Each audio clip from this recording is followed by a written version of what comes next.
to the B-Star in Chicago as the Renegade TNT Monster Truck Challenge moves to the semifinals.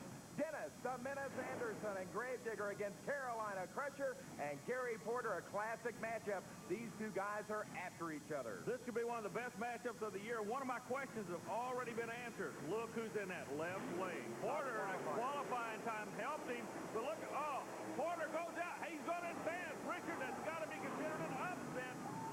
Two-time winner Gravedigger will not advance in the competition this evening. A major upset as Carolina Crusher and Gary Porter move to the championship. Gary Porter has done something everybody wants to do, son. You did exactly what you said you were going to do. You put the Gravedigger away. I put him away. Me and him, we've been battling it out for a long time, and he'll win one weekend and I'll win one weekend, but I'm going to take the points overall this year. You qualified quick. You pushed him someplace he didn't want to go. Did you do that on purpose? I tried to. The right lane I thought was the bad lane, put him over. Well, it certainly paid off for Gary Porter as he is going to be in the championship round here. Now, who is he going to face? It'll either be John Bad to the Bone Breen and Mad Dog or Dangerous David Morris and the Equalizer. Army, give me a pick. I'm going to pick the kid out of Tennessee. The chassis is just working too good. He's the only truck working on the right side. Now, that's not taking anything away from Breen. He's running awfully good himself. But this kid out of the Volunteer State is really making inroads in this sport. And he's going to be there, Richard. He'll be in the final. So the final is set, and it's going to be all Chevrolet. And you called it right. Dangerous David Morris, the rookie driver, moves to the final round. David, a rookie going to the finals. How do you feel about it? Good. You're working out of the right lane. Everybody says it's a bad lane. Nobody wants anything to do with it. You keep winning in it. I know he's going to push you over there. Does that bother you at all? It makes me happy. I like this side. Can you win this event tonight? You're looking awfully good. It depends on my timing coming over the dirt pile, getting good control once I've got over it, getting back in it. So David Morris and the Equalizer will get the lane he wants. Carolina Crusher and Gary Porter will get the lane he wants for the championship coming up next. And the little mini monster is just trying to get there. And it's time for us to get on with the question of the week. And this question of the week about the Renegade TNT Monster Truck Challenge comes to us from Ken Ross of Farmingdale, Long Island, New York. And Ken writes that he has noticed on a lot of monster truck events, sometimes the drivers come back with only two-wheel drive instead of the four-wheel drive.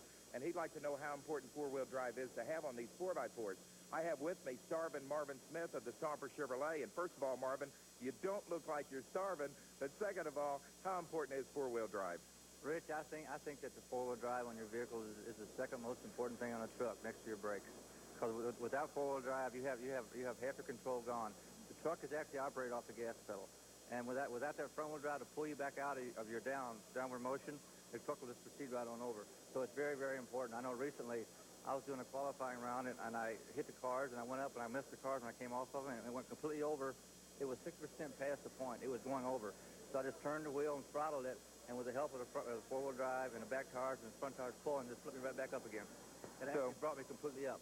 So you can see without that four-wheel drive, Starvin Marvin Smith would have been on his side. And if you have a question of the week about the Renegade TNT Monster Truck Challenge, send it to us at TNT Motorsports, 5515 Poplar Park Boulevard, Louisville, Kentucky, 40228. And if we use one of your questions on a future ESPN broadcast, we'll send you free a TNT Motorsports hat. Well, Army, the stage is set. It's the rookie against the veteran. Carolina Crusher, Gary Porter against David Morris and the Equalizer. Well, Richard, both of them are happy campers. They're both in the lane they want to be in, but one of them will be the winner. He's going to advance and really jump up in his national point chase. The question, like you say, the kid or the veteran, and the kid takes the win back to the volunteer stage. Calling the Top Gun. He has got the right stuff. David Morris with his first win of 1989.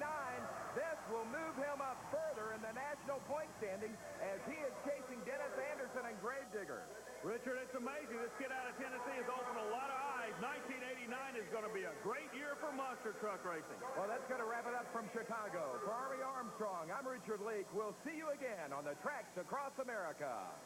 Join us next time for Power Trax, the most powerful sport on earth. Brought to you by TNT Motorsports, the nation's leader in pulling and monster truck racing.